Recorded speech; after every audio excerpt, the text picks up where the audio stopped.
Hello नमस्ते। आजको भिडियोमा चाहिँ मैले फिङ्गरप्रिन्ट लक लिएर आएको छु। यो एउटा चाबी जस्तो हो। हामीले चाहिँ padlock पनि भनिन्छ। फिङ्गरबाट चाहिँ हामीले चाहिँ यो लक जुन यो लकलाई चाहिँ खोल्न सक्छौँ। यो की लक। र यसमा चाहिँ खास प्रब्लम चाहिँ के भन्दाखेरि चाहिँ यो नयाँ पिसमा चाहिँ ब्याट्री ड्यामेज भएर चाहिँ यो चाहिँ ब्याट्री चेन्जको लागि आएको छ।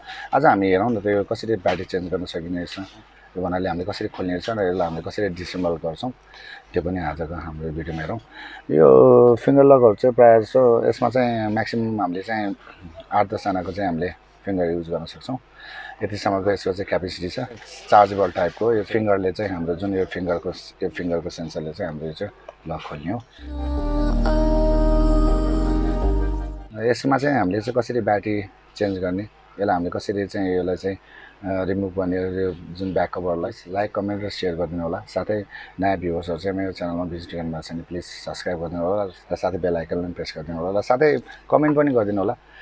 राम्रो लाग्यो नि नलागे पनि यो हामीले कसरी चाहिँ यसलाई चाहिँ रिपेयर गर्ने, यो ब्याट्री कसरी रिप्लेस गर्ने त्यही हेर्नुभन्दा अगाडि चाहिँ मेरो सानो इन्ट्रो पछि चाहिँ हामी त्यसलाई सुरुवात गरौँ र यसलाई कसरी हामीले खोल्न सक्छौँ। मेरो सानो इन्ट्रो प्ले गरौँ पहिला सुरु, त्यसपछि हामी यसलाई सुरुवात गरौँ है त।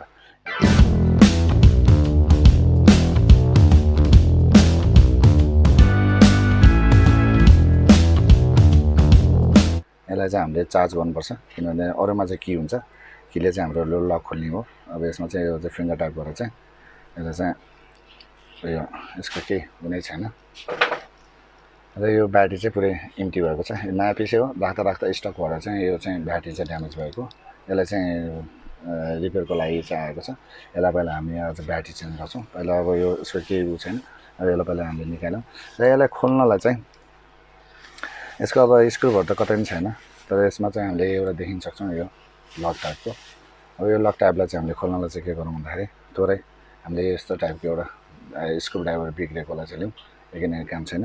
यसलाई चाहिँ हामीले यसमा राखेर थोरै यसरी समातौँ।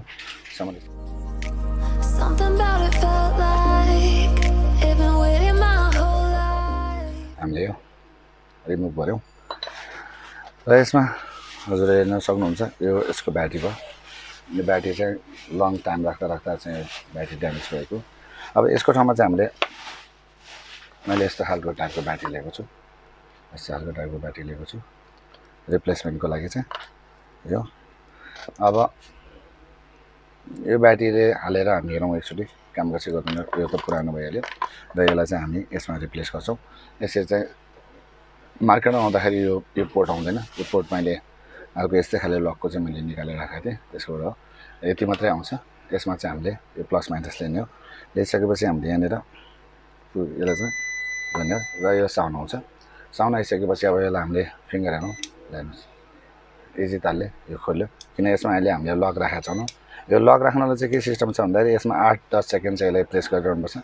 प्रेस गरिसकेपछि यसले त्यसपछि चाहिँ हाम्रो जुन फिङ्गर खोलिन्छ, लिइसकेपछि फेरि हामीले यसलाई प्रेस गरे अर्को फिङ्गर लिन्छ, त्यसपछि अर्को यसरी चाहिँ 8-10 जनाको हामीले चाहिँ यसमा चाहिँ राख्न सक्छौँ।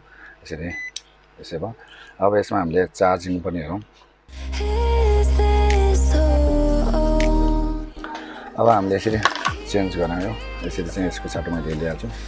अब यसलाई हामीले यतिकै राख्दाखेरि चाहिँ सर्ट हुने सम्भावना हुन्छ। त्यस कारणले चाहिँ मैले यसलाई चाहिँ के गर्छु भन्दाखेरि यो दुइटाले एकचोटि निकाल्छु।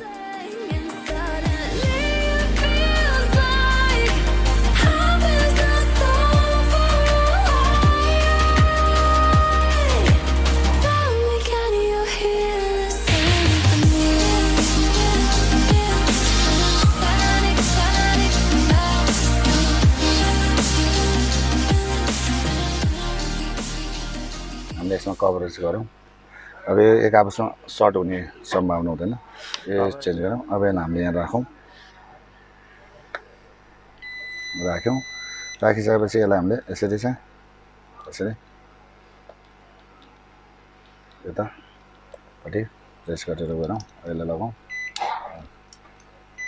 यो भइहाल्यो। यसो गरौँ। अब यसरी हामीले सक्सेस गरौँ। यसरी चाहिँ यसमा राखेर यो डिसेम्बर पनि गरौँ, हामीले ब्याट्री पनि चेन्ज गरौँ। मेरो भिडियो कस्तो लाग्यो प्लिज लाइक कमेन्ट र सेयर गरिदिनु होला। साथै मेरो च्यानलमा भिजिट गर्दै हुनुहुन्छ भने मेरो च्यानललाई चाहिँ सब्सक्राइब गरिदिनु होला, साथै बेल आइकन पनि प्रेस गरिदिनु होला। मेरो भिडियो कस्तो लाग्यो प्लिज कमेन्टमा लेखिदिनु होला र साथै राम्रो लाग्यो नलागे पनि लाइक चाहिँ गरिदिनु होला। र अब यसलाई चाहिँ हामी प्याक गर्नतिर लाग्छौँ। अब यो प्याक गर्नलाई चाहिँ अब पहिला सुरु हामीले यसको जुन यो लकलाई रिमुभ गरौँ। लकलाई रिमुभ गर्दाखेरि यताबाट जाँदैन।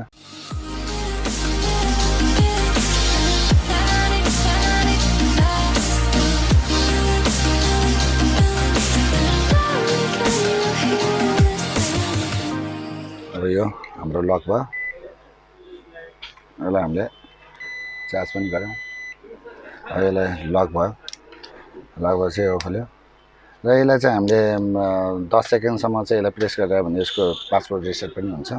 जस्तै मैले यो थिचिरहेँ, यो थिचिरहेपछि यो बत्ती चाहिँ ब्लिङ्किङ हुन्छ हेर्नु ल, ब्लिङ्किङ भयो। अब मैले यसलाई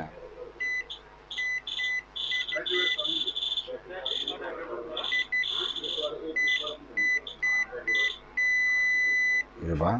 अब यो खोल्यो, अब यो अर्कोले खोल्दैन, यो खोलिएन। यसरी चाहिँ हाम्रो फिङ्गरको भयो, यो खोलिएन। मेरो लगले मात्रै खोल्छ। अब यो खोल्यो, खोल्यो। अब यसले चाहिँ यसले खोल्दैन, यसले खोल्दैन। अब यसले मात्रै खोल्ने भयो, खोल्यो। अब यो थिचिदियो नि, यो भयो, यो सेकेन्ड भयो। यो सेकेन्ड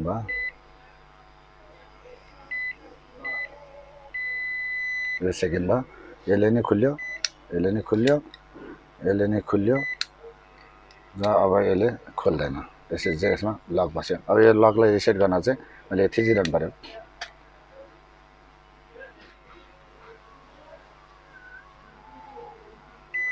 यो भयो। अब यो चाहिँ यसले नै खोल्यो, यसले नै खोल्यो र यसले पनि खोल्यो। यसरी चाहिँ हामीले पासवर्ड रिसेट गर्न सक्छौँ। यो मेरो भिडियो कस्तो लाग्यो प्लिज लाइक कमेन्ट र सेयर गरिदिनु होला। साथै मेरो च्यानललाई चाहिँ सब्सक्राइब गर्नुभएको छैन सब्सक्राइब पनि गरिदिनु होला र कमेन्ट गरिदिनु होला। कस्तो खालको भिडियो चाहिँ तपाईँलाई मनपर्छ कमेन्टमा लेखिदिनु होला। त्यही अनुसारले चाहिँ म भिडियो बनाउने प्रयास गर्नेछु भन्दै आजको म यो भिडियोबाट चाहिँ बिदा लिन चाहन्छु।